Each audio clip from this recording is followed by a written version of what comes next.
Welcome back to another edition of the Gabagools podcast. I'm your host, Jeff. Back with me today on this episode as our normal weekly, Dan the Cuzzo. How we doing? Hey, we're doing great here. We're doing great here. Living life. It's a beautiful Monday. We're off today, so getting ready to enjoy the day the way I like to do it, which is not working. So, Absolutely. how you doing? Doing well, doing well. Big, I love the NFL draft. It's one of those silly things that we sit and watch, and you more just have it on in the background. But it's such a silly concept that everybody tunes into a single event that lasts 3 days, and like the second and third days are like 4 to 7 hours long. That we just watch to hear people's names get called off, and that's pretty much the extent of it. And then it all drops off. And then like if you play fantasy football, then like all the hype and whatnot starts really kicking off. I mean, I know we got rookie drafts coming up, like starting this month. I actually had one start yesterday, so that was pretty entertaining already. Did you see So all the people that showed up to that draft in Detroit? I mean, some of these people are crazy. yeah, you have to be crazy to go Oh literally man. spend like 7 hours just like sitting. I couldn't imagine. That'd be like I'm not a big fan of standing for that long as it is. Um, I mean, I'm sure they sell drinks or food or whatever just to pass the time, but I couldn't imagine, especially by day three, I'd be cooked. My favorite part are when the camera pans to someone in the front row and they're all decked out in their gear, and the camera pans to you for, I mean, it feels like an eternity, right? I mean, Yeah, as a fan, you're probably just like, oh yeah, yeah, you give a couple fist pumps and you're done. No, no, no. Camera sits on you for like 30 seconds. It's not that long, but it's what it feels like, right? And you're oh, it like, feels like an eternity. and these fans are going crazy, like, yeah, yeah, yeah, yeah, yeah, yeah. And then they're just like, okay, yeah. And then they're like, oh shit, the camera's still on me. Yeah, yeah, yeah, yeah. You know what I mean? And that's Yeah, one of my favorite parts. yeah, it always, and yeah, it's a good point because they sit there for like a while. They're like who's the pick here? I love the ones that actually get pissed, and those are usually the Cowboys fans because they expect. I mean, I don't know. I don't want the horde coming after me, but they expect like all these huge playmakers. But then when they take like a offensive lineman, they kind of just like sit there like, yeah. I mean, granted, I mean my team, my Jets took a offensive lineman, but it's much needed, so it was like one of those things where I was okay with it. Yeah, you got to protect the, what is he, 38, 40? I think he's 39, yeah, 40. So Right in yeah, there. you mean the Bears daddy? You mean All right, let's tone it down here. It's Monday. Come on now.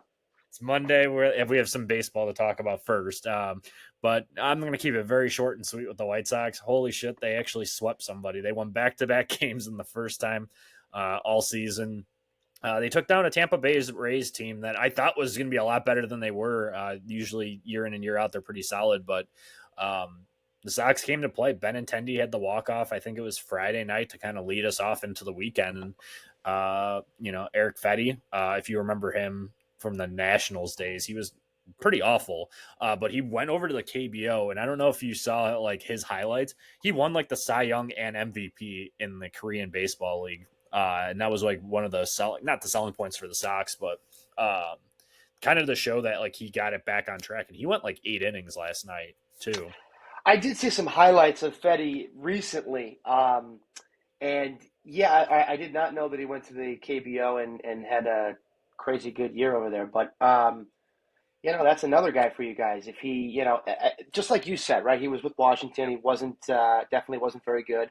But that's kind of a reclamation project, if you will, right? If he comes over and gives you some good innings and looks solid for this year, Yep. I don't know what his contract is. I don't know if it's a 1 year. I don't know.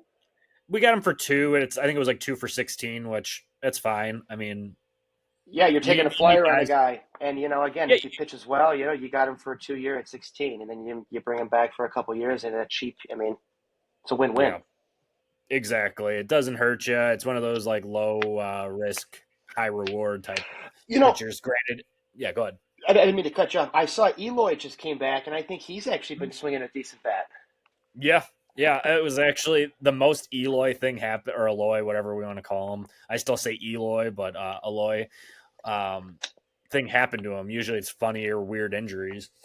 Well, he ended up like breaking his bat and part of it like shattered, and I think he got some of it in his eye. He's fine, but it was like the most like Aloy thing to have happen to him, where it's like that would be like, oh, a splinter in the eye, he needs to get like massive surgery like the next day, and he's done for like the career. And it's funny to joke about, but like it's like one of those things where it's like that was like our like one of our franchise guys. But I mean, like you said, he's been hot since, starting to see the ball well. I mean, I'm expecting them to start scoring more runs like they have been because the weather's starting to turn. It's not as frigid, moist, and whatnot. So I mean, I still don't have hope. I mean, they sent down two of their young pitchers already, not because they're getting shelled, but I think just because they got Clevenger coming back. I think they called up, if you remember, Brad Keller from the Royals. Kind of funny, we signed him right Okay. after Tim Anderson's gone. I didn't know you signed him. He had a decent year a couple years ago with Kansas City, I thought, or at least decent enough when Kansas City wasn't very good. So he should give you some innings too, right? But if for Aloy, maybe he's gotta wear some glasses or put some goggles on him or something. I mean, Get him in a bubble. That's I was more gonna say the wrap him up with some Saran wrap or something. I mean, the guy, we can't have him getting hurt anymore. no. But yeah, I mean, overall, it was nice to see some wins. I mean, and you still, as a fan of the team, you do get excited, even though I'm like, screw this team. But I still root for them to win. I'm not gonna actively, because see, there's no benefit anymore. Like if we were going for like a number one overall pick, sure, wonderful. But I don't even know who's going to be the pick next year. And adding into it, it's a lottery. So best case scenario, we end up with that, but we'll see. No, it was a good week for you guys. You got to definitely rejoice and you got to at least smile a little bit. It was a good week. Absolutely. All right, let's flip it to the north side. How we feeling on the north side? It was a good week. We swept the reeling Astros, so that was good to start the week. And then the Boston series. I don't want to say it was a bad series. Obviously, we got clobbered in the Yeah, second game, 17 zip, so that wasn't ideal. But that was one of those games.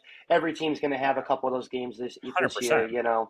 So Yeah, I got um, a couple text messages from a couple buddies about it. Like we're laughing about it, and I'm like, it happens. Like one of those like times that like you just go out and you get slaughtered, and it's funny to watch any team.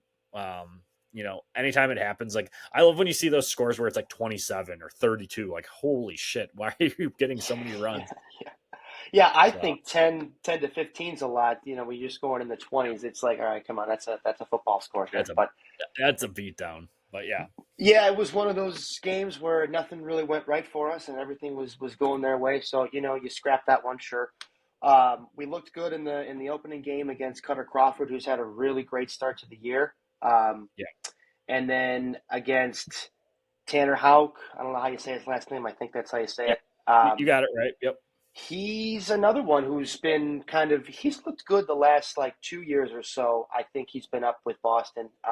He's looked good in the bullpen. He's looked pretty good as a starter. Now he's in the rotation, it looks like. So, um, he's like I said, he's looked good. He's had obviously a great start to the year, which pretty much that whole staff has had a great start to the year, which I don't think anybody could have predicted that. And I mean, Career highs too. Like they for like the first month of the season, I was seeing like different statistics about them having like the best rotation in baseball for like the month of like April, like ever. Just because, yeah, like you said, most of them all throw like a lot of sliders too. Like Hauk was in the bullpen for a while. He was kind of like that long relief guy. They had him closing. I think he was going to be the odd man out, but with all their injuries that they've had, they had to move him up. speaking of Houck too, I just want to throw this out there. Obviously, I didn't make it to the major leagues, but back in the day when I was a pitcher, I used to have a pitch very similar. I'm not saying it was nearly as good; it didn't have 80 inches of horizontal break, but we're calling this pitch a sweeper, right? I'm going to Yeah. change it at least for Tanner Houck. That's a slurve. All right, that thing Yeah. to Oh, me, good call. I Yeah. like. I mean, you can call it a sweeper, whatever you want, but all that it's got some vertical movement, but it's got all that horizontal movement too. I mean, Right. it's a nasty pitch, right on right. I don't know how many times last night where he throws it, and when it comes out of your hand, out of his hand, it looks like as a right-handed hitter, it's going to hit you, and then it comes back and just clips that inside part of the play, and he did that at least 3, 4, 5 times last night. Yeah. It's a great pitch for him. You want to call it a sweeper, you want to call it a slurve, you can call it whatever the hell you want to call it. But um, no, he's had a great start to the year. I think most people are waiting for that rotation, Boston's rotation, that is, to kind of come back down to life. I mean, they were supposed to be the worst team in that division, and all of a sudden, through the first month, they've had this great start to the year, at least pitching wise. So, um, and it's funny too because it was supposed to be led by your buddy Giolito. He gets hurt in spring training. They're rolling Yep. out Cutter Crawford. I think Nick Pavetta's on the IL right now. Um, Yeah. Tanner Houck, Brian Bayo's on the IL. So they're rolling out these guys who, no offense, none of these guys are household names, and they've had this. So you know what? Great for them, but I expect that to change itself pretty quickly. I mean, Yeah. Absolutely. Yeah.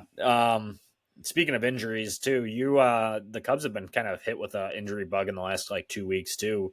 Bellinger got dinged up going into the wall. He fractured a rib, right?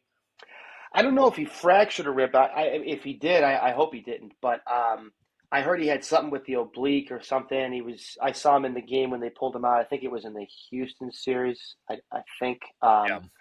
But yeah, definitely. I mean, Steele obviously on opening day that one hurt, and then it sounded like he was going to be coming back right at the beginning of May. But now they want to have him maybe have a couple rehab starts. So now it's looking like he's probably coming back towards the middle of May. Which okay, that's fine. We've been playing well enough without him, at the top of the rotation. But with Seiya and Bellinger, I mean, those are potentially our two biggest bats in the lineup when they're both swinging it well. Seiya obviously Yep. was hitting 305 or whatever when he went down. So, Right. um, yeah, I mean, I was just thinking that the other day too. I'm like, man, Steele, Seiya, and Belly are three of like our biggest players on the team. So for them to all be out, we're still a half game, I think, out of first from Milwaukee right now. So Yeah. it's been it's been a good run with those guys. Obviously, Belly just went out, but I think we're supposed to get Steele and Seiya back towards the middle of May. So hopefully we can keep playing well for these next couple series, get them back. And Belly, I don't know if you have anything else on him. I didn't hear it was a fractured rib, but if it is, that's going to probably be a little bit longer than I was hoping. Let me confirm exactly what it was. Yeah, fractured ribs. Oh, Jesus. I mean that could be quick. I mean that hopefully it's not the full time, but yeah, because he went down, and then I know that they put Drew Smiley on the IL, and then Hendricks went, and then recently Jordan Wicks too. I think he just Yeah, in like Jordan with a Wicks. 4 hour. I heard that. Council said he wasn't too worried about that, even though he is on the 10 or 15 days. I was So gonna say they always say that they're not too worried about it, and then Tommy John, believe me, I know. hopefully he's all right because he looked pretty good his last time out. But um, yeah, who was Hendricks and Smiley? So Hendricks, you know what? I like Kyle. I don't root for anyone to go on the IL. Drew Smiley, though, if there was one person I would actually root to get hurt or maybe just get hit with a fucking semi truck, it would be Drew Smiley. Sorry, Drew, if you ever see this podcast or this episode, but I could do better with my left foot than you do with your left hand. The guy sucks. All right. I don't know how the guy still has a job. Maybe this is the Drew Smiley rant hour, but you know what? The guy, I mean, you're bad. You're very bad, my friend. It is every time the guy comes in, I'm sure, a lot of other fans have this with their clubs where some guy comes in and you're just like, shoot me now. Put me out of my Yeah. misery. Oh That is yeah, Drew I had plenty Smiley. of those guys. Yeah, Yeah, sorry, Drew. understandable. That was good. That was a nice little rant. Yeah. Anything That else on the sucks. Cubs? I mean, I don't have anything besides that. Well, we got I think we're starting, if I'm not mistaken, a 4 game series at the Mets today. So Okay. um, we'll see how we do there. Hoping for, I know the Mets have been playing a lot better since the first week or two of the season. They've been one of the hotter teams. So we'll see. We'll see how we do there on the road. But I mean, I don't want to try to sound too optimistic, but who do the Mets really have on the mound, right? I know Boston doesn't have a lot of big names, and they're actually pitching well, but I mean, we're going to get Jose Quintana probably one of those days, an ex Cub, an ex Sox. Yeah. Um, okay, he's not bad. He has his good starts, but you know what? I'm not worried about him. Senga's still not back. No. Obviously, Verlander and Scherzer are gone from that rotation. So, I mean, I don't even know who they have in that rotation. I'd have to look. Yeah. So I'm not too worried about the Mets. Hopefully, we can take care of business over there, even with our injuries. But yeah, Yeah. Get that's back pretty on much all I track got. this week. All right. Moving on to the NHL playoffs. I don't know if you caught any games at all, but they're pretty much have gone as expected. Panthers are kind of shellacking the Lightning. They're up, I think, 3-1 now on them. Yep, 3-1. Boston and Toronto. Boston's just beating them down. They're up 3-1 as well. Rangers basically should have swept, and they did. Washington Capitals, like I said, I think on the pod very briefly when we touched on hockey too, that Capitals were just lucky to be there. They're aging out. You know, they had their run in the Stanley Cup years and years ago. They're a perennial team with Ovechkin and a couple other guys, but it was time, and also the Rangers are just so much more of a so much better of a team, I should say. Um, Carolina beating down the Islanders.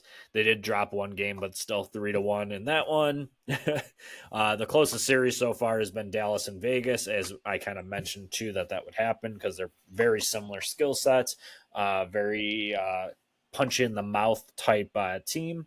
Um, that one's a fun one. That one, game 4 is tonight, so that'll be a fun one. I'm not going to be up for it, but it'll be a good series to watch. Avalanche and Winnipeg, Avs, as I mentioned too, up 3-1. Vancouver over Nashville, also up 3-1. And it's a very repetitive thing because so far it's been a very chalky playoff. Edmonton's up 3-1 on LA, and that is where we stand on hockey. Anything you want to ask? Are there any upsets right now, or when you said it's pretty much all chalk, it's all chalk? It's really all chalk. Pretty much everything that you could expect. I mean, Dallas is the only one that I would say if you call it an upset, but Vegas is that good of a team. Um, they're pretty much just kind of like I said, it's a punch in the mouth type series, but the Rangers just absolutely annihilated the Capitals. That was the only one that I can. I mean, that wasn't an upset. That was just a beat down by a 1 seed. So, do you have any picks for the Stanley Cup or like the semis? I would probably say from for the semis, that's a funny thing about hockey is there's so many different rounds too. So like right now we're still like in the first round, then there's another round, and then you go to the conference. I mean, my pick was usually the Avalanche. I'd probably say Avalanche, Boston, um, Dallas would go. Um, you can make that argument for Dallas, and then I'm trying to think of anybody else that would be. Um, Let me pull them up real quick. I have to go through it. Edmonton could make that run. I don't think they will, because they'll probably run into the Vegas Knights or Dallas, so that puts them in a hole. And then give me the Rangers. I'll put the Rangers. Okay, we got them. Those are the picks: And then Avalanche, Boston, Dallas, Rangers. there you go. Were you going to pick the Stanley Cup, or you want to wait on that? I'll wait on that one. Okay. I'm not gonna throw a dart yet. Well, I mean, if you had to ask me, I mean, I'm probably gonna pick the Rangers just because they haven't won since I think '94. Mm. And I think it was funny to think the last time that they won. I think I mentioned this on a previous pod too. Is that previous time they won was the same time that the Knicks made the finals in '94, I believe. Knicks are looking good this year. They are perfect transition into the NBA. So we'll just touch on the quickest series that has gone on, and that's Minnesota versus Phoenix. I'll tell you, that was a series that I asked a few people about, and I got a couple answers on that. That was a series though that I had a few people say that could be a four gamer for Minnesota. Um, Yeah.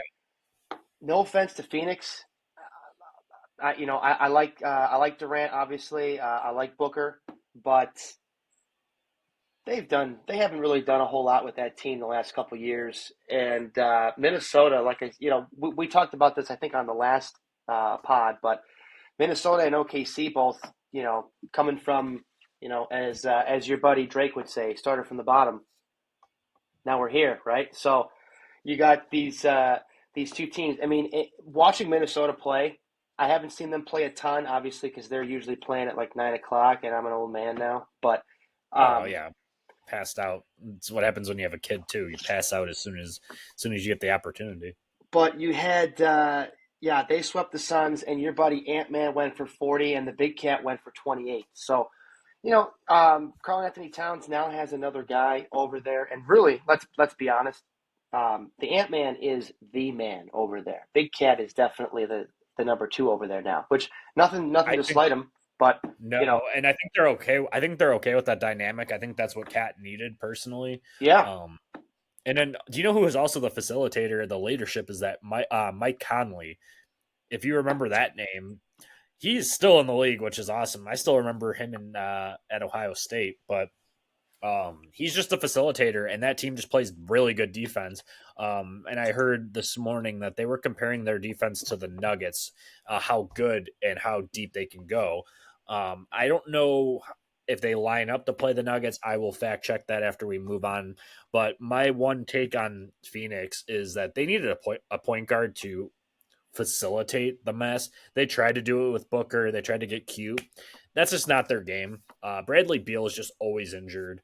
You have Kevin Durant, and it's hard to say anything bad about one of the best players probably ever. He's in that conversation. Definitely in this era, he is in the top two or three. Can he? He's not a leader. We've kind of seen it. He's not the leadership. I would say like those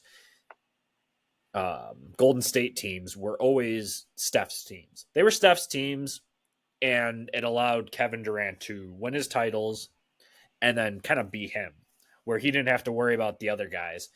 Booker and Beal aren't those guys, and they don't have. They do you know who they needed was Chris Paul.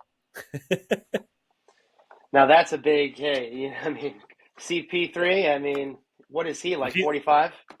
yeah, no kidding. He's I played think for he's more. selling insurance for State Farm now. Probably. It's funny because he was on the Warriors. He went to the Warriors after Durant left, which I thought was kind of funny. I think this does kind of tarnish Kevin Durant because the mess that happened in Brooklyn when he went there. And it's like you could only play with Steph Curry essentially, and I don't know if it was a Steve Kerr thing, but I don't know. I don't know how you turn that ship around in Phoenix. No, I don't know either. I don't know how many picks they've had the last couple of years with these guys. It seemed like a couple of years ago when they had, before they traded that Mikal Bridges and that Cam Johnson kid Yeah. to Brooklyn or whatever, it seemed like, okay, Phoenix is going to be good for a little while because they got some young guys to go with some of those other guys. But then they got rid of some of them, and then I mean, Devin Booker is still a great player. Love watching Great him player. play, and like you said with Durant too. I think it's evident he's obviously not.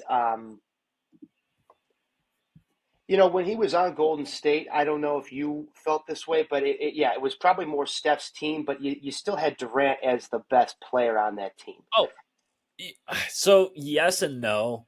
Um, Obviously, it's hard to say Kevin Durant isn't the best player, but I don't know if I just lean Steph Curry a little bit more because just how he takes over games. And not saying that the scoring champ all those years ago, I mean, Kevin Durant was the scoring champ for back to back years, I felt like. Um, it's hard to say who is better. And I also think he gets on Twitter too much. I think he just lets like the fans bother him, and when it gets too tough, he just leaves. It's And I too think sensitive. he is, and I think what's going to end up happening is he's going to end up leaving Phoenix too, and he'll go to another team, just like what we've seen over and over again. Is these guys just leave after a year. So we'll see what happens, I guess, in this offseason. That just makes me roll my eyes. It's like, and you know what? Maybe that's me, but these guys who keep dropping chip, especially a talent like Kevin Durant, right? You know, you said in this era he's a top two or three guy probably. In the last 10, 15 years or so, right? I mean, for someone that good, you would think, someone would have built a team around him and they would have been able to start getting into the playoffs and doing all that. Now, he had some years back in the day with the Thunder, him and Russ. They had a couple good years in the playoffs, but they weren't able to get it done. Um, and then, I mean, it's tough to say there's no loyalty in the game. You're still going to have guys like, I mean, Giannis isn't going to play for anybody else. I think he's going to be a buck for life, right? You're going to have some guys who stay that way, but then you have guys like Durant, and Durant's just a different player, right? I think it's a little bit of everything. I think, like you said, he, he's too online, right? He's too emotional. He's too sensitive for some of that stuff. You can't keep jumping ship every 2 years and go to a new team. I mean, what is he? He's already like 35. He's only got another Yeah. couple years left. So, like, where are you going to go? Yeah, and I think overall, I think he's just not the leader. Um, he's not the guy that. So, and they mentioned this morning too, is that like you don't need to be a leader to um, be the best, or like the leader doesn't have to be the best player on the court. Anthony Edwards definitely is. You could make that argument with like Mike Conley being a leader and he's not the best player. I think that's how we look at it. And I think you're on to something with Kevin Durant being the best player on those Golden State teams, but he wasn't the leader where you had Steph, you had Kerr, that brought them all together. And I think just, that was one of the things that happened with him. And I guess we'll see. I mean, yeah, like you said, no loyalty in the game, but hard to fault him because he's done work, but we'll see if he demands a trade or something this offseason. Yeah, and we'll see definitely who Minnesota has matched up with them this next round. They were a 2 or a 3 seed, so they're going to get. They were the 3 seed. They were 3. So they're going to get someone halfway decent out there. But yeah, I mean, you had them. I don't know if you've seen any of the Indiana series with Yeah. Milwaukee, but Yeah. man, I mean, I don't think Giannis and Lillard played this last game, but I mean, if they're not going to play, we've seen It's over. Yeah. it is. I was just getting there. You definitely took the word. I mean, that series is over. Um, we've seen the last couple years in the regular season, at least when Giannis misses a game without Lillard, that team is not nearly the same team because it's built around Giannis. If he's not playing, yeah, they still had Lillard, but obviously he didn't play this last game when both of them are out. Yeah, they Yeah. still have some solid players. I think uh, they still had three guys on Milwaukee who put up 20 or more. Yeah. But it's they don't have the guy to go to in the clutch situation, and the Absolutely. Pacers with Halliburton, man. I mean, I know you've touched on him a little bit in some of the recent pods that we've done, but Indiana, you know what? I don't think people were giving them a ton of a chance if Giannis and Lillard were both going to be playing in this series. Without them, Yeah. though, now it looks like, yeah, Indiana looks like, okay, you're going to go to the second round. So we'll see who they draw in the second round, assuming they win this next game. I think they play tonight at Yeah. 6 o'clock Yeah, or they play at 8. They play at 8:30 our eight time. thirty. But like you said, yeah, I think just not having the star power to carry them. I mean, even Dame Lillard, he did have those big games. The problem was he fell off in the second half where Giannis would have picked up the slack. It's a shame because that would have been fun to watch Dame finally get his ring, but yeah, I think I did pick the Pacers too, if my memory corrects me on that one. But yeah, they match up with I think the Knicks because yeah, that series is over too. Yeah, the Knicks. I mean, how about our boy Jalen Brunson? What did he have? 40, 47? Yeah, I think he like took like I forgot how many shots he took. I think they said like 39. I could be completely off, Oh man. but I felt like I watched that like just in the background, doing a couple things around the house. I was watching that game and I just had to laugh because he really did just like every time he was up the court, he was scoring. And the bad part was the Sixers did have a lead at one point, and then they took Embiid off the court for like 3 minutes, and all of a sudden Brunson took off. The Knicks just like scored at will. It was incredible to watch. I'll be completely honest, just because of that. I mean, yeah, I think that series is over. I think the Sixers are dead. Yeah, 34 shots Brunson took from the field goal, 2 of 8 from three. Well, maybe not the best from three in that one, That's okay JB. if you're still scoring 47, but No, still. yeah. I mean, um, yeah, I think you picked the Knicks to win that series. We have to go back and Yep. review the tape, if you will, but I think you had Yeah. them. Um, that is that's an interesting team coming out of the East. I mean, they're going to have to probably go through Boston, and if those two do match up, that's going to be a That's a very conference fun final. series. Yeah. Yeah, So, conference finals will be between them because I think the Pacers will match up with the Knicks, and as long as everything goes well for the Knicks, nothing big happens, they'll match up. And as you touched on, the Celtics are playing the Heat. They're up 2-1. They play today as well, I believe. So I mean, the Pacers play tomorrow. Actually, I looked at it. It was uh, Tuesday. Celtics are today. Anyway, the fact that they lost one, I think, was a blip in the system. They won by I think 20 last night. I mean, without Jimmy, it was over. Um, the Heat are just the Heat are a good team. It's just they just don't. They're not gonna match up with the Celtics this year. Celtics are meant to win. That was an easy pick. I know I picked them. I know you picked them as well to move on to at least. I mean, I think they're a finals bound team unless the Knicks come up huge. But anything you want to say on that series? I was just going to say kudos to Miami for winning a game. And if you were starting a franchise over, if you had to pick one guy to lead that franchise as a head coach, I don't know if I mean Eric Spoelstra is such a good Yeah, head coach. I mean he gets a team without Jimmy Butler and Miami Heat, Jimmy Butlerless team to go out yeah, there and beat a Boston Celtics team that lost 17, 18 games this year. yeah, Um, you can't say enough about that guy. When he came into the league, when he first started coaching them, I forget who, he had some players over there, and it was like okay, like this guy's he's got good players. The last I don't know how many years, you know, yeah, he's got some guys over there. I don't know what you think of Tyler Hero and Bam Adebayo, but I don't think either of them are that good. I mean, I like Tyler Hero a little bit. I don't think he's that good of a player. Some people can come at me if they want. I don't really care. Bam, yeah. I might come at you for that one. I love Tyler Hero. That's my guy. you know what? You know what?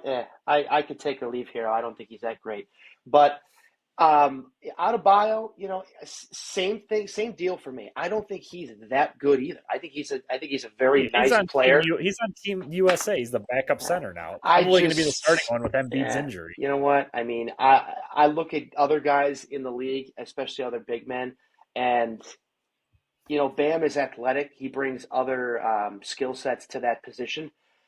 There are at least five guys I would take over him, and you know what? I honestly would probably go as far to say 10 or more. I, it, Jeez. Me personally, I don't think they have good players. Spoelstra just he squeezes every last drop out of this team. And you know what? They were a playing team this year, but they still also found a way to beat. If this was the Bulls playing Boston, if we would have beat Miami, do you think we would have won any of these games against Boston? No, not a That's all I'm saying. I'm not trying to poo-poo on Hero or Adebayo or any of the other guys over there that much. Maybe I am a little bit, that. but Oh, you're pooing on him and then wiping them clean with your poo here. well, you know what? Maybe there wasn't any TP. Maybe I had to use their face to wipe it off with. But you know what? Hey, Jesus Christ. I mean, hey, Miami. You know what? You won a game. You won a game. That is what it is. The Bulls wouldn't have won that game. So Yeah, kudos to I you. mean, yeah, we'll see. I mean, like I said, I think that series is over, but they're ultra talented, and yeah, when you don't have your guy out there, it's tough. Um, Moving on to the Cavs and Magic, that's been a competitive series. It's tied up 2-2. I'm still sticking with my Cavs. Oh, not my Cavs. I'm not a fan of them, but my pick of the Cavs to move on. But it's gonna be a close series. Probably go 6 or 7. definitely 6. You So said Cavs and Mavs. You talking about the Cavs and the Magic? Magic, yeah. Sorry, Uh, that what's that series at? Is that a 2-2 or is that 3-1? 2-2. You know what? I think I said this. If I didn't say it, I'll say it now. I Orlando is not a bad team. All right, No, they're they not. Bankero, however you say it, Wagner. They've got. I was just looking at their box score earlier. I forget. They have another couple guys over there, but They have like 3 point guards that all do they have do Jalen Suggs? Jalen Suggs, Cole Anthony out of North Carolina, Ben Churro. He's not a guard, or he's a forward, but Jalen Suggs. Who is the other guy? They have Gary Harris, if you remember him. Mm-hmm. Wendell Carter from the Oh, the Bulls. ex-Bull. Yep. Trying to think of the last guy right here. Anthony Black, but I don't think he's a big name player. But yeah, I mean, yeah, they're young. Oh, Jonathan Isaac. I mean, I say Isaac, but I mean, I don't know. I'm really bad. Oh, Markel Fultz. That Did they bum. have Markel? Wow, I I actually don't thought even he know if was he out of the played. league. To be honest. I thought so too. But you just have to laugh at that because like I think their guards honestly combined for like I think I said this on one of the pods too. They combined for like 1 of 17, and that's 3 different guys from beyond the arc. That's their bread and butter. They got blown out that game. But they've kind of evened it out. And you're right. I mean, they are a solid team. Might be a team to watch in the coming years. So we'll see. I think the Cavs are still too good. I think you got Mobley and a couple other cats that are just so much better. Mobley, Mitchell, and then they got that Darius Garland, right? Yep, Darius So Garland. yeah, the But I Cavs. mean, those guys are falling apart. They've lost the last 2, and they scored 83 in game 3 and then 89. But they got their doors blown off in game 3, 121 to 83, and game 4 was 112 to 89. So Yeah, and I don't know if Orlando's going to win this series this year, but I like some of those young guys they've got over there, oh and yeah, it's exciting. I like what they're building. I think if they get another player or two, maybe they get another good stud through the draft, and then maybe they add a guy through free agency. I think that could be a really interesting team with some of those guys over there. I mean, Wagner just dropped 30 or something in the last game, I 30, think. yeah, 34.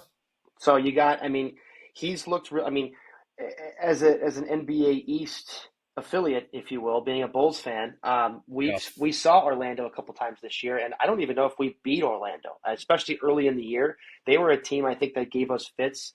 Wagner, I like some of those young kids over there, so we'll see what they do. I don't know. Like I said, I don't know if they win this series, but yeah, they got some nice guys over there. Yeah. Yeah, they do. They definitely need more production out of Wendell Carter, though, if they want to do anything. I think he scored 2 points in game 3. So it's pretty much being not even on the court. Yeah, that's all I have to say on them. They actually got both. I'm going to butcher it, but Wagner brothers. They have Mortiz, who has also went to Michigan, and then they Franz also, and Mo. yep, Franz and Mo. Yeah, I So mean they've got some, and they're all young. That's the thing too. they They're all are. They are. very young. That's like Minnesota too, but we could stop sucking off one of the worst matchups I mean, close matchups, but one of the non-relevant matchups, and we'll jump over to across the pond to the Thunder and Pelicans. Another young team. They're That going to series is sweep the over. Pelicans. Yeah, Pelicans, not much to say on them. They're just not a good team. no, I really don't have much on them outside and of they were close. They had a close first game, so round of applause for that.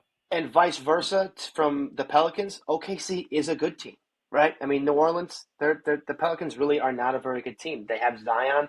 I don't know if Zion is going to end up living up to this huge hype that he ended up having. It seems like he's probably not. So if that's your guy, they might have Brandon Ingram over there. They have a couple other players, obviously, but CJ McCollum.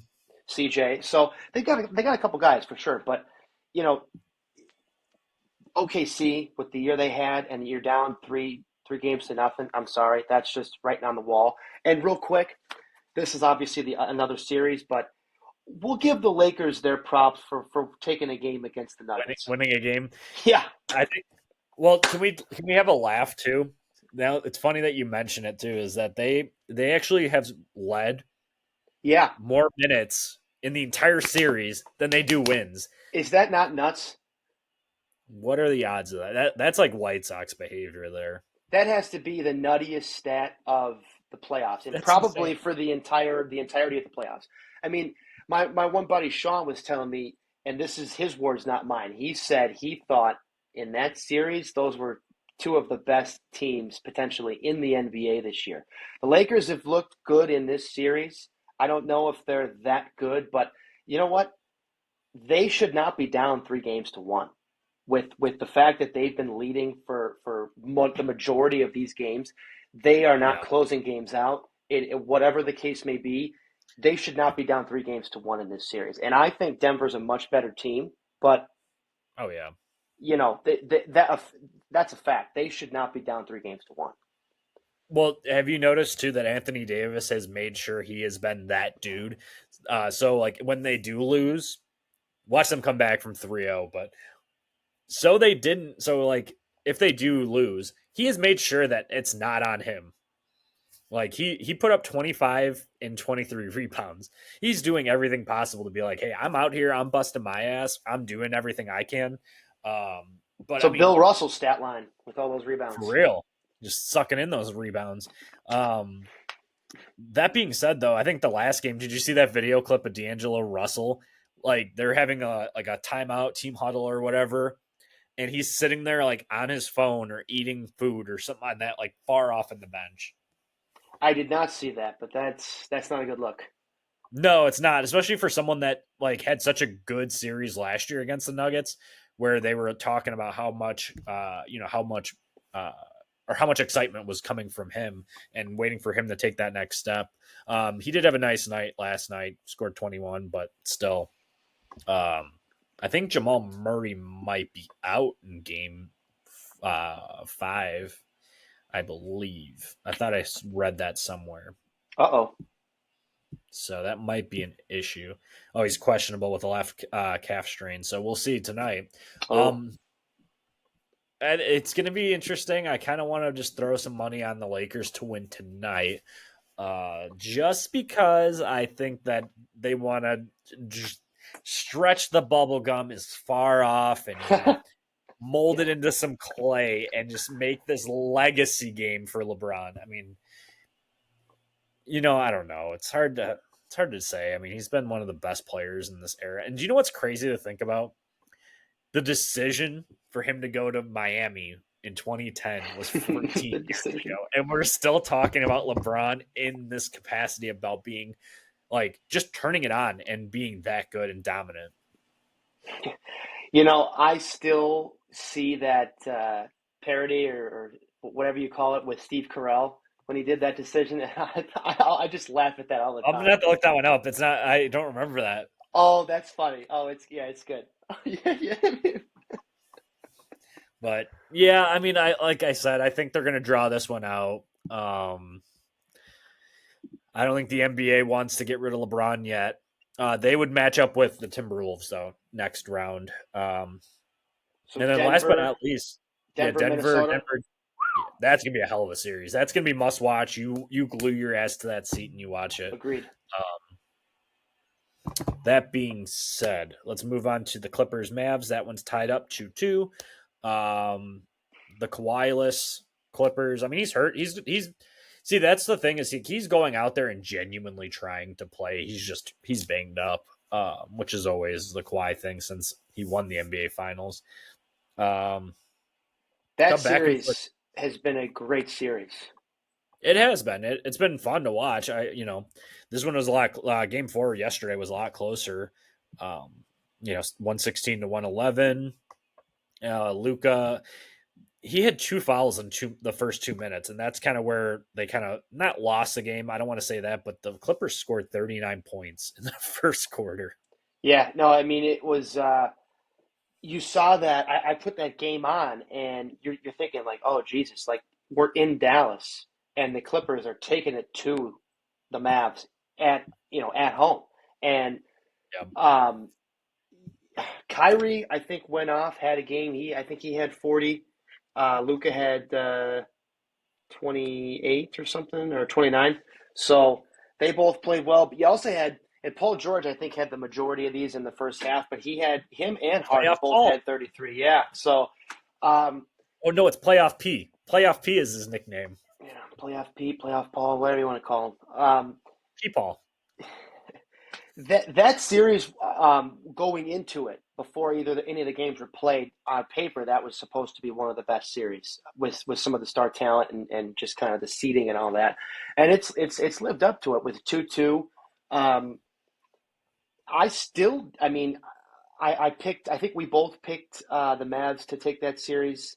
Yeah, Um, because we both like Luca.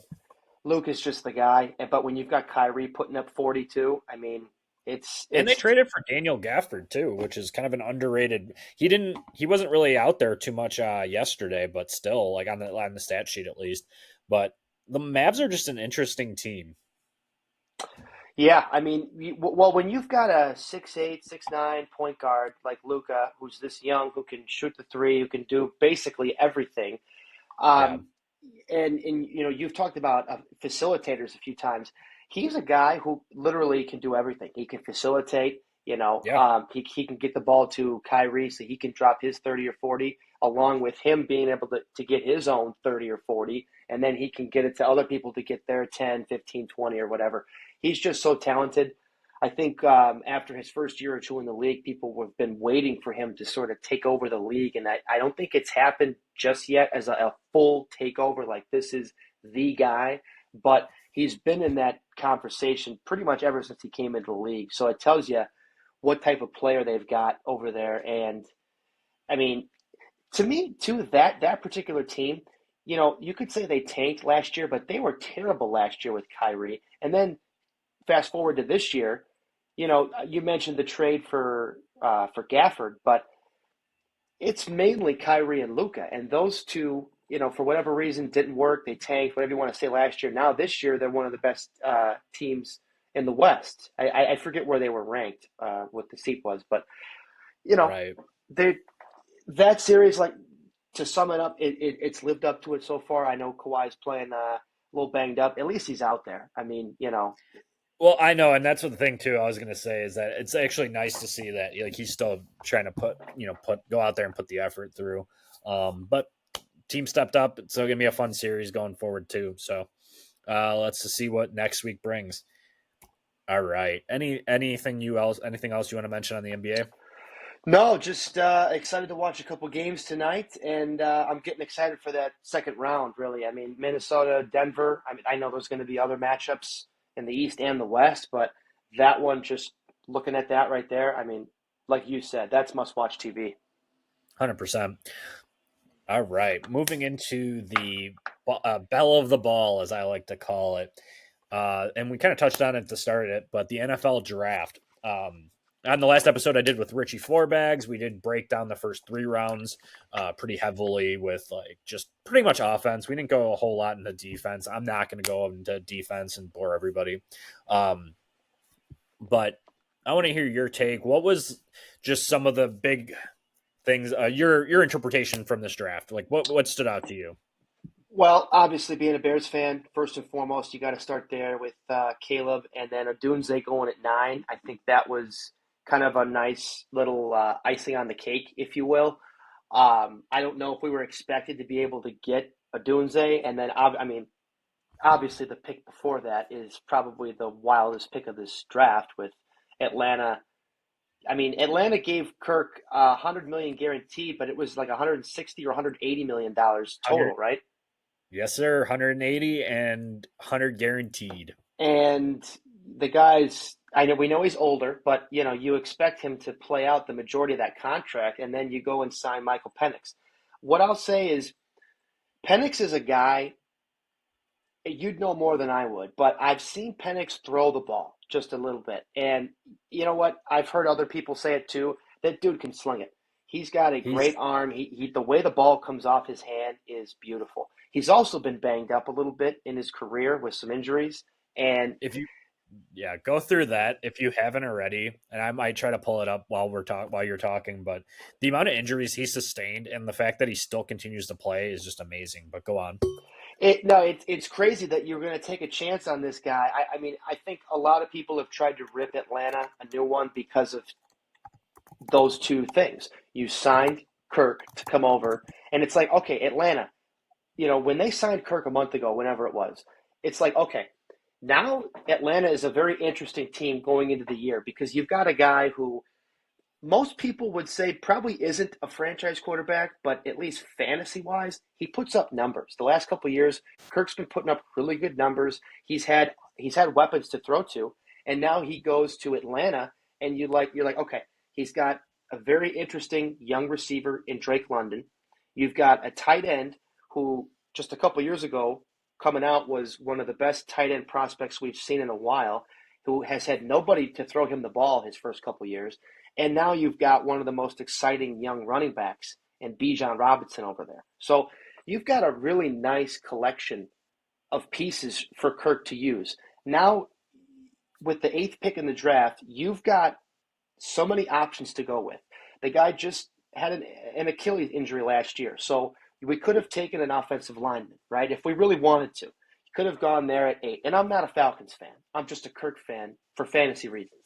That's fair. You could have taken a Dunze with the eventual ninth pick we took him with. You could have taken him, and now you've got London, Adunze, Pitts, and Bijan to go with Captain Kirk.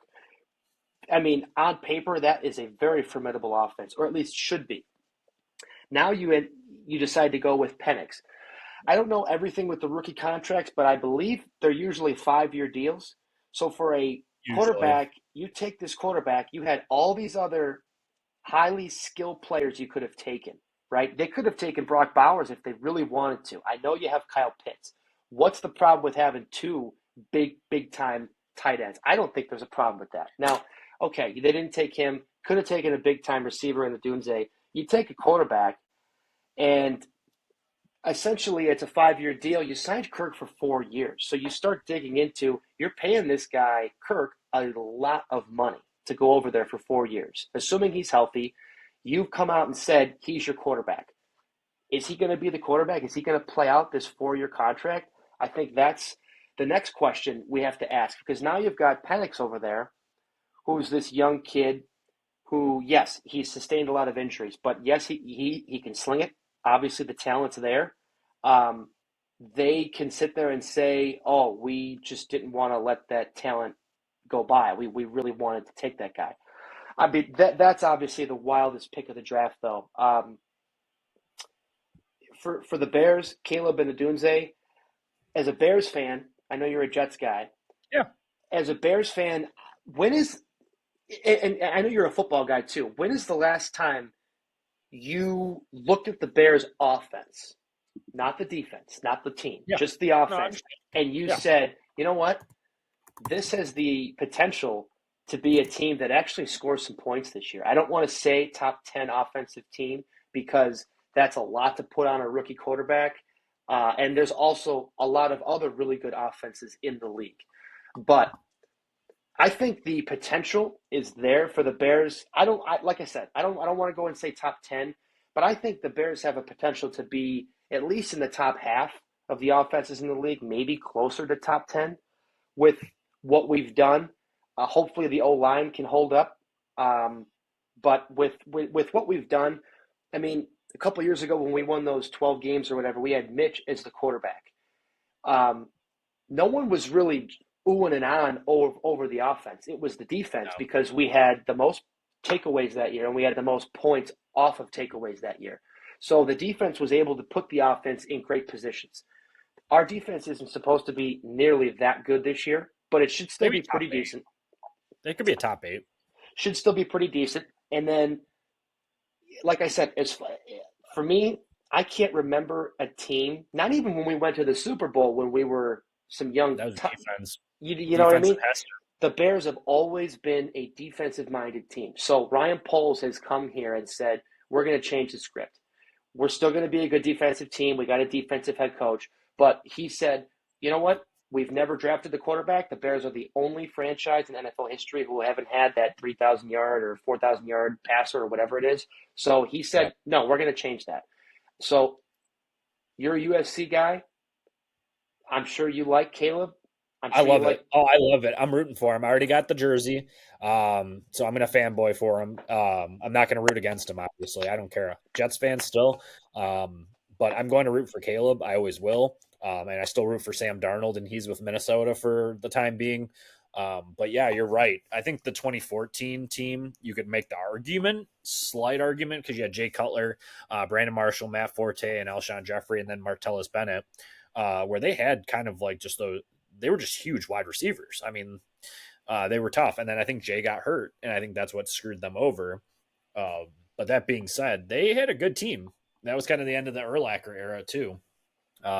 But yeah, definitely an exciting time to be a Bears fan for you guys. I'm happy for you guys finally.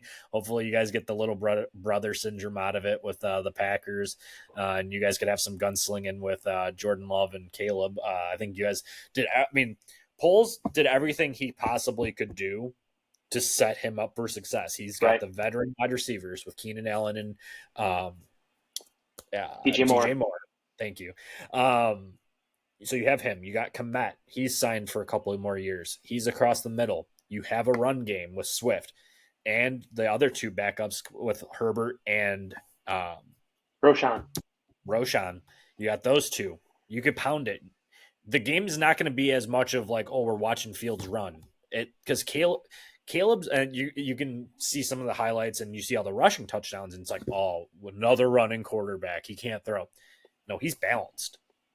I don't want to say Mahomes. I don't want to say Josh Allen. He's more of a Kyler Murray, where he can kind of get out of the pocket and make plays happen. That's something that I think the Bears fans are going to hate. Some of the older ones are going to hate because they're all, run the ball 500 times and, old school slobber knocker. You're not going to see that. It's going to be more finesse. It's going to be more exciting plays. It's going to be fun. It's a fun time for you guys to be a Bears fan. I'm telling you. And they did everything to surround him. And you got Rome Odunze, who's a stud wide receiver. This year he did get banged up. I think he had a rib problem, so his numbers weren't as high as they were in 2023 or no 2022. But he's just an electric. You're talking almost. I don't want to say Jamar Chase, but you're talking Jamar Chase like, just not at the 6'3", 6'4" height. So very exciting time. I do want to talk about my Jets for a little bit here. So as we talked about, they had the pick 10. They traded back with Minnesota one pick to get a couple more picks. They did go and get the lineman that they desperately needed with Olu Faznu out of Penn State. He can play tackle. He's never played guard, but he can play guard. He's open to doing that. It's going to be huge because they went out this offseason, completely revamped the offensive line to protect Rodgers, which is going to help. But the problem is those guys have durability issues. They're older. Tyron Smith from Dallas, if you remember him, he also played at USC. He's been in the league a long time. He doesn't play full seasons. The spun pick would have been taking Brock Bowers or doing something fun with it. I'm actually okay with them taking a lineman for the future. That being said, we're talking about the future. They did do a lot of good things this offseason where they went out, they went out and got Mike Williams. Yes, he's coming off the ACL, but they added what they needed to. They added that wide receiver too behind Garrett Wilson. He's going to be awesome with Aaron Rodgers. We're talking about Devontae Adams, maybe more athletic. That's the potential we can see with Garrett Wilson this year. That being said, so we revamped the line, and then we lost Bryce Huff, who he's fun to watch. He plays for Philly now. They went out and traded for Hassan Reddick, who might be he is better. He's a veteran linebacker off the edge. That's going to help that defense. That was like a top 2 defense that limited Mahomes, Josh Allen twice. Tua Tagovailoa, I can never say Tua's last name. They limited teams. If you look back at the tape, the reason they lost was because Zach Wilson couldn't throw the fucking ball, and nobody could protect him. Wasn't the defense? The defense did their job. There was multiple games that if they would have scored 2 touchdowns, they win those games. And I think we're gonna finally see that as long as Rodgers stays on the field. You got Breece Hall coming off the ACL last year, had a terrific year. Yeah. He's going to bounce back even better this year because he's got the full year under him. and a good line in front of him. So it's going to be very exciting. And Buffalo, they're a train wreck. I brought this up with Rich on the pod on Friday night. They traded back with Kansas City only for them to take Xavier Worthy. I'm like, oh my god, the Chiefs are probably going to three-peat at this point Yeah. because I'm very, very high on Xavier Worthy. I think he is a stud uh, wide receiver. I think he ran the 4-2. I think we're going to see him get unlocked with Patrick Mahomes. He's played in a Power Five conference too, so that's going to only make him better. But back to the Jets. Very exciting time. Hopefully, I'll get my hopes up again that they'll actually, do stay on the field more than 4 snaps. That was like the most. We talked about earlier with Aloy's injuries, how it's like the most Aloy thing ever. This might be the first year that the Jets actually have something cooking and actually pursue it throughout the whole season. But back to it, they with their round 3 pick, they pick Malachi Corley out of Western Kentucky. He's a dog. He's just really good instinctual. He's powerful. He's explosive. He's a deep threat, so that it's a good wide receiver 4 on that team behind Lazard, Williams, and Wilson. So that'll be good. But they did take Braylon Allen out of Wisconsin. I don't know if you followed at all who he is. Big. He's only 20 years old, but he's a big bruising. If you Google him, he worked out with like Derrick Henry, and they're very, very similar size, and he's significantly younger. He's 6'1", 235, but he's all muscle. So pretty fun to watch him. He's going to learn a lot from Brees, and you might be like, oh, well, is it going to be a problem with him not being on the team? I don't think so. I think it's going to be a nice change of pace back, and you can never have too many running backs, in my opinion. But the most exciting pick, and I think I said this, I know I said it on Friday night with Rich, but they took a quarterback in the 5th round, Jordan Travis out of Florida State. If you remember, the only reason Florida State did not make that playoff this past year was because Jordan Travis got hurt. He reminds me of a more athletic Jordan Love. If I had to put my fingers on it, he's 6'1", 200. He's undersized, obviously, and he's coming off that season-ending leg injury that was like really brutal. But he's dual threat, and he had 50 passing touchdowns and at least 12 rushing this year as well. He can get out of the pocket. He can get himself in space. Him learning from Tyrod Taylor and Aaron Rodgers for 2 years at least is going to be amazing because there's no like Jordan Love where it's like, okay, they drafted the replacement for him. We were just waiting for it. He gets to sit and get groomed by Rodgers going forward. So the Jets kind of might have drafted their future quarterback, and hopefully it works out. But yeah, that was a lot. But what is your little quick take on it? Well, yeah, I mean that's always interesting. I mean, when teams obviously, you get the more glitz and the glamour, if you will, when you trade up in that first round to get quarterbacks. But when you're able to find a guy in the middle later rounds, that is just huge because then you're able to take guys, with other positions and get better that way. And then you can, that could be very interesting with him sitting behind Rodgers and Tyrod Yeah, for a couple of years. I like that. I don't know much about Jordan Travis, but from what she said, it sounds like he's got a real nice skill set. So as long as he's smart enough up there and he pays attention these next couple of years, I don't see I think. why he shouldn't Yeah, be I think a pretty good replacement. And I think he will. I think he'll fit in perfectly. And that's the thing too is there's no expectation for him to go out there and do it this year. He can sit in the quarterback room and get groomed basically. And I think that's the sad part too, being a Jets fan. And like I never liked the Zach Wilson pick. I hated it, to be honest. I would have gone Justin Fields if we're being completely honest. Um, he was never the guy, but he got done wrong because he had constant offensive coordinator changes. I think his head coach changed maybe once, and he just never had enough grooming to get him into that spot because Robert Saleh is a good players coach, but he's not a good like offense. He's defense. That's why the defense is good. That's why that was their focal point. But there's no more excuses now. It's put up or shut up for this team, and hopefully going forward, they kind of built off of this draft that they can just keep this momentum going. You guys should have kept Mike White, is what you should have done. I know he wanted to go get a couple bucks and he went to Miami, but if you guys would have kept Mike White this past year, you guys would have won 4 games at Joe least. Flacco. Joe Flacco, I would have taken. Yeah, I mean, look what he did He for led them. Cleveland. He led them to the playoffs. We'll see. We'll see. We'll touch way more on it, and I know we'll do more drafts of just breaking down fantasy aspects too.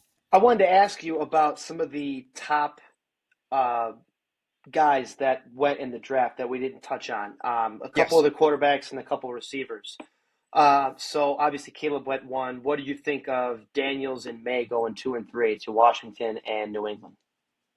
Love it for Daniels. I think we're talking about a low. I don't want to say a lesser because I don't want to discount what he did. So I don't know if you were familiar with Jaden Daniels at all, but he played at Arizona State. He actually played with Brandon Ayuk from the San Francisco 49ers. That's how long he's been playing. And it's weird because of COVID and whatnot. So like they had that extra year of eligibility. Hmm. Uh, he's elite. He also is like a Lamar Jackson-esque player where he can run. I think he rushed for over 1,000 yards at LSU this past year. And he also passed. He carried that team. So it's well deserved. He won the Heisman. Going 1-2 was not really much of a surprise. I was surprised moving into New England that Drake May did go because I'm just used to New England kind of going off the rails with their type of picks. Granted, this is the new year without Bill Belichick being there. He's going to probably sit behind Jacoby Brissett for at least a year to learn, and then probably by October, November, they might, let him dip his toe in the water, unless in preseason he's absolutely that much better. I think it would be a mistake to throw him out there to the Wolves. I mean, we could go down, as far back as Aaron Rodgers. He sat behind Favre. Jordan Love sat behind Rodgers. Mahomes sat behind Alex Smith for a year. I think that's the way of the future with the quarterback, unless you're a Caleb Williams type player.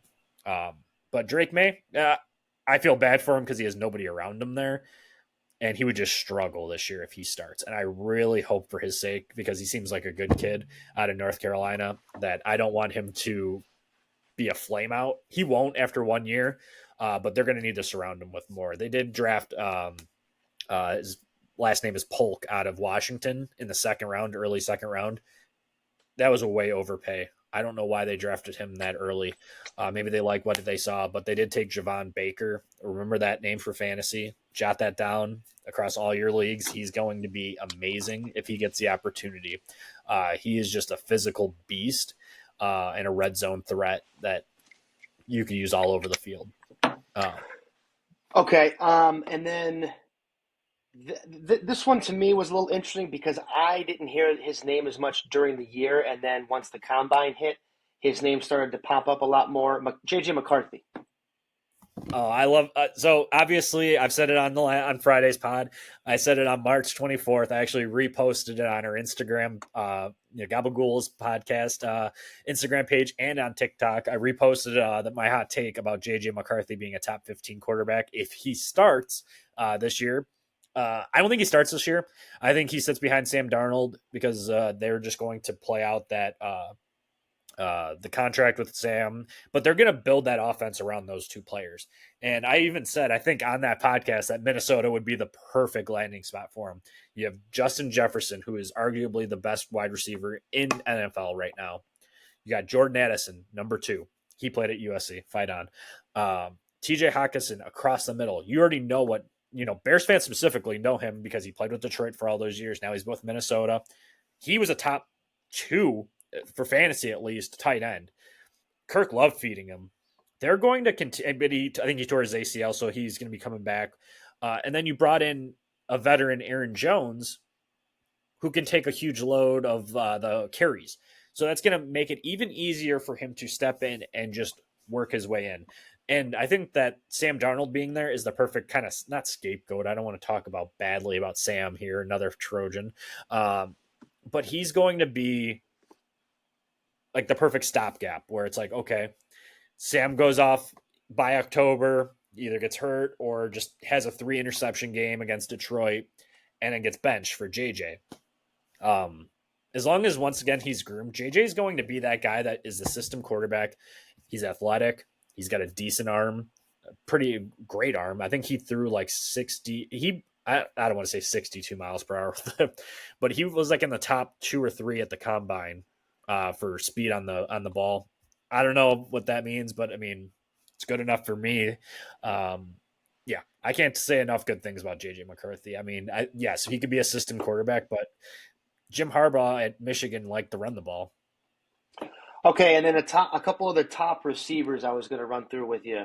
Obviously, the top three seem to be Harrison, Neighbors, and Adunze. What do we think of those landing spots? Maserati Marv, the junior. I love the landing spot. I think he's going to. Do you remember a couple years ago when DeAndre Hopkins went to Arizona to play with Kyler Murray? Yes. Huge production numbers. We're going to see a more athletic version of that. And it's going to be right away. He's got Trey McBride as the tight end to kind of compete with targets with, but it's going to be those two guys and John. I think is no, not John Connor. James Conner running the ball. They also drafted Trey Benson. That we could talk about another day for running backs, but good prospect out of Florida State. It's going to be interesting to see those two really link up. I think that was a perfect landing spot. He's my 1-2 in rookie drafts. 1-1 over Caleb, only if you have Kyler Murray. If you could have that pair, it's going to be sick for years. We're talking immediate top 5 fantasy value for wide receiver, potentially top 10. You're going to see him as a top 10 wide receiver by the end of this year. Okay. And then moving into Malik Neighbors out of LSU, he was honestly, I would argue, if he had a better landing spot, you could throw him in the conversation for one of the best prospects in this draft. He's my 1-3 for the Dynasty rookie drafts. He's elite. He's a great downfield option. You can pretty much do anything with him. Him going to the Giants sucks. I said this a couple times. I think it's going to be not a career ender. Let's not be dramatic. Worst landing spot could have happened was there for him. But if Daniel Jones is what he was in 2022 and just feeds him 10 to 15 or 10 to 12 balls a game, whether it's end arounds or whatever, just give him the ball. I think Malik will be fine. I think he's going to be great for fantasy. I think he's going to be great in New York. And then the last one was Adunze, right? Or yeah, touched on him briefly. Washington guy, so I got to see quite a bit of him being a Pac-12 fan. He's comparable, like I said, to Jamar Chase. He is that athletic. He's that good. I can see this year being similar to Jackson Smith-Njigba, if you remember him from last year out of Ohio State. He went to Seattle, was a number 3 there, had to compete with DK Metcalf and Tyler Lockett. Tough to kind of do anything with those two. I can see that happening this year with Keenan Allen and DJ Moore, but I also see Caleb Williams and that offense spreading the ball around. So I think he will be just fine. He would be my 1-5. I've moved him up. I've been doing my rankings. I'll release that and we can kind of talk about that on another pod. But he would be my 1-5 just based off of talent alone. And then I just had 2 extra guys. This is my last question for you. Perfect. 2 guys I've heard I talk about, one guy that you love, and this other guy I think was regarded as maybe the 4th best receiver-ish. We'll see. But I like their landing spots. Brian Thomas on Jacksonville, and your buddy McConkey. I know you've talked about him, and he went to the Chargers. Laddie. Yeah, and then I'll have one more after we at the tight end too. We have to talk about Bowers. Of course. After. But let's jump into it. Brian Thomas Jr. He's going to be what Calvin Ridley was supposed to be for Trevor Lawrence last year. We're talking if he gets the same amount of targets and just the playmaking ability is there. And I think Trevor Lawrence gets the bump up a little bit. Brian Thomas Jr. played at LSU with Malik Neighbors and Jaden Daniels. Elite prospect, great downfield. You can't say enough good things about him as well. And I think where they got him is a steal. Yeah. And I think overall, for if you're going to compare it in the fantasy drafts, where would you think he would go? He goes in it depends on if it's a super flex, so it's the 2 QB league. You could easily throw him up in that conversation, the 1.7 to 1.9 range. just because he did lead all FBS in with 17 touchdowns in 2023. He's an athletic guy. He played basketball in high school. You love those type of guys. You can go up and get the ball. He did get not shadowed or looked down upon, but because Malik Neighbors was so good, he did kind of sneak into that conversation. The profile is kind of T Higgins esque if you want to like compare him. But yeah, he's gonna fit in perfectly with that offense. They traded back to get him, so you can't beat that. And then the other guy you said was Your buddy Lad McConkey my boy Lad McConkey. to the Early day, Chargers. yes, with the Chargers. So we're talking the team's going to run a lot. So I want to be very clear. They're going to run the hell out of the ball. There's a reason they took Joe Alt in the first round, first 5 picks. Now that is I don't know if I've ever seen a bigger, more menacing. That guy, they have him at 6'8" or 6'9". Holy shit. 6'9", 321. Did you please, if you haven't already, and I'll try to find it if you haven't seen it. Have you seen the picture of his draft when you sit? When they announce the names and you're sitting at home in a chair. He is such a massive human being. They couldn't have put him in a smaller chair, so I couldn't stop laughing at that. Let me pull up the picture because it's just too good not to. So our viewers at home on our YouTube page can do it if they're still listening. Hour 16 in, but the picture is too good not to do. I don't think this one's going to do it justice, but yeah, I wasn't sure where the Chargers were going to go with the 5th pick or whatever they had. I didn't know if they would take like a Neighbors or if they would go the offensive line. Yeah, based off of what Jim Harbaugh is going to do, he's going to end up running the hell out of the ball. I think. I don't mind that pick for them, though. I mean, look at this kid, man. Look, the best is the kid behind him. Yeah. Oh, ads. Thank you. But yeah, just how big he is. It's just so funny, and they couldn't have put him in a smaller chair. That chair's supposed to be for the kid behind him. It pretty much was. Anyway, let's talk about Ladd. So I've actually loved watching him since he was at Georgia, just because of the way he plays the game. So he's only 6 foot, so he's kind of a smaller guy. People want to comp him to Cooper Kupp, I think, and honestly, it's because he's a white route runner, but he's more than that. He can play inside and outside of the ball. He explodes off of the line, stems defenders, drops weight, at the stem, and can actually accelerate out of his breaks. And he has the vision to catch the ball. And he ran a 4.39 at the 40. So he's quick. He's a quick guy. He's very, in my opinion, if you remember back during those Seattle days with Doug Baldwin. Oh, yeah. Okay. That would be my comp for him. Mix him with like Deontay Johnson from, well, now Carolina, but Pittsburgh. That would be my comp for him. He's going to be awesome. And it depends on the 10-man league. I think he falls in the top 10 to 12 range, strictly on the fact that, yes, Justin Herbert is that good of a quarterback and will make him better. The problem is that he's going to be, they're going to run the ball a lot. So his opportunities aren't going to be there right away. Sure. Yeah. I mean, I assume that that Quentin Johnston has got to be the number 1 over there now, right? Because they don't have. Yeah, he will be the one. He'll still be the one. And I mean, McConkey could, but I don't think he makes that jump this year. I'm hoping. I have Quentin Johnston in one. I have one share of him. I hope he does better. He's a backup on that team, so I don't really care as much, but I still hope that he does something. Yeah. Chargers will be interesting. I love that. I love that he's there.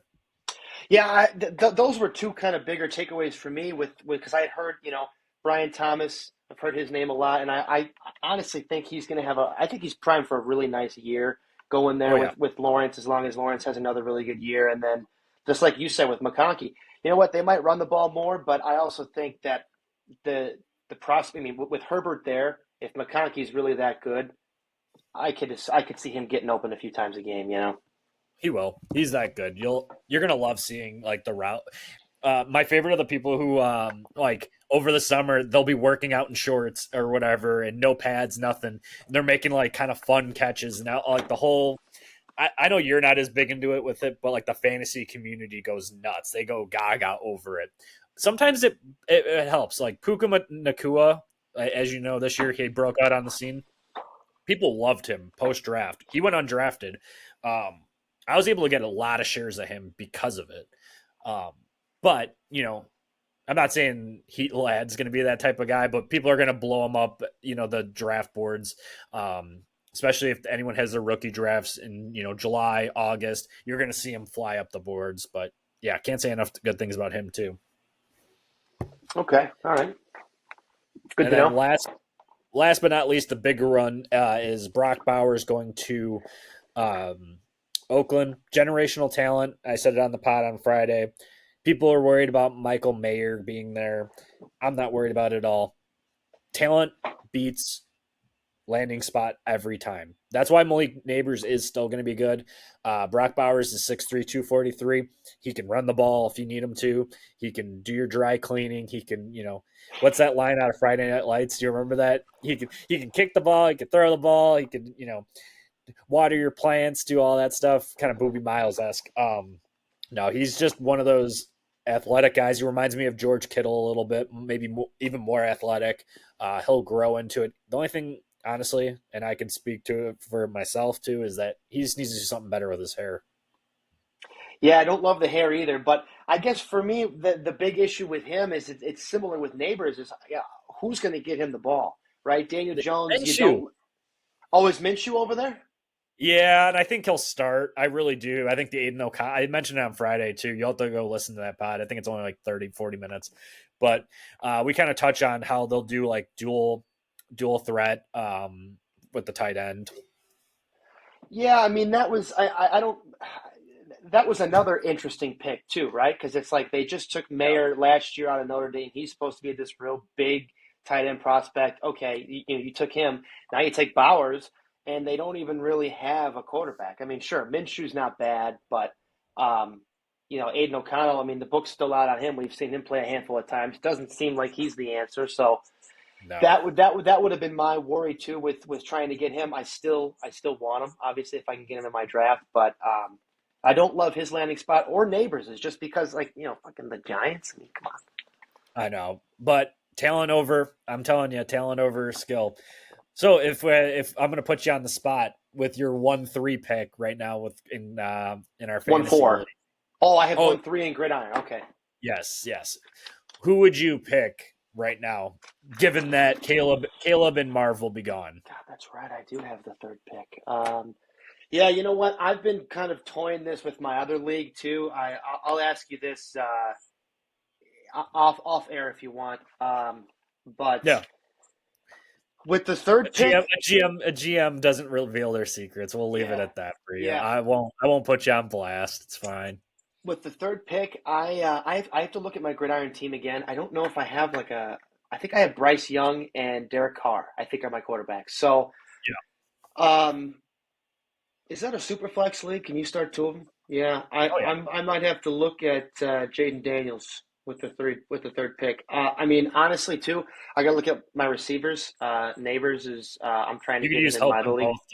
Yeah, You could use help in both. I know that, but yeah, yeah, probably one of those two with the third pick. If I'm being honest with you, it seems like Caleb and Harrison are going 1-2 in probably almost every league. So yeah. yeah, probably one of those two. I wouldn't mind taking rolling the dice with Daniels. I don't know enough about him, and I don't love him going to Washington. But if he's supposed to be that good, Start. He'll um, start right away. yeah. So I wouldn't mind taking a chance on him. And you know what? Derek Carr is only getting older. He's not that great. And Bryce Young, we still don't know how he's going to be this year, and if he's ever going to really. I like him as a prospect, but he wasn't great last year. And I know that he doesn't have a lot around him in They Carolina, but He does now. We'll break that down in another podcast, but yeah, they're going to be a lot better. They did take Xavier Legette with the 32nd overall pick. Just a big, lengthy body. You know, another target for him. He'll be a wide receiver 4. Keon Coleman went to Buffalo. This is not a Diggs replacement. This is more of a Gabe Davis replacement. He's going to be. as I really don't like him for fantasy wise. I hate the fact that he went to Buffalo because now I have to like him because I have Josh Allen in our league that we do. Um, he's an athletic body that can be a post in the post fade in the end zone. That's going to be his extent. Keon Coleman. Mm-hmm. I've heard the name a little bit. I'm not. I haven't really looked at him too much, so that's probably a good thing for me. But I think Carolina didn't. I think they had Jonathan Brooks too. That's another one that they took was Jonathan Brooks. He's going to be awesome. Yeah, he's one that I'm looking at in my other league with my either second or third round pick. I have the first pick in the second and the third, so that would be the 15th and then like the So if you 29th have or two, whatever. yeah, if you have 2-1 or whatnot, he should be there. I mean, unless you get somebody that, like I said, follows camp tape and they see him. I mean, he's coming off an ACL injury, Yeah. so if you don't mind sitting on a guy for at least a year, I mean, he's going to play. He'll be ready for training camp. It's more or less like, does he start over Chuba Hubbard? So we'll see. Okay. Um, we'll break down fantasy more on the next pod, just because we'll have more time for it because we're already at 1 hour and 25 minutes. I But just noticed that. yeah, time flies when you're talking sports and having fun Oh and yeah. passionate. But I think we'll close her off there. Any closing words for our viewers here, Dan? Well, it was a good, pretty good draft. Seemed like, and the NBA playoffs are only heating up even more. So got a lot of good stuff to be watching the next week. Yes, sir. All right, close us out. Hey, if you don't like us, I don't know what you're doing by now.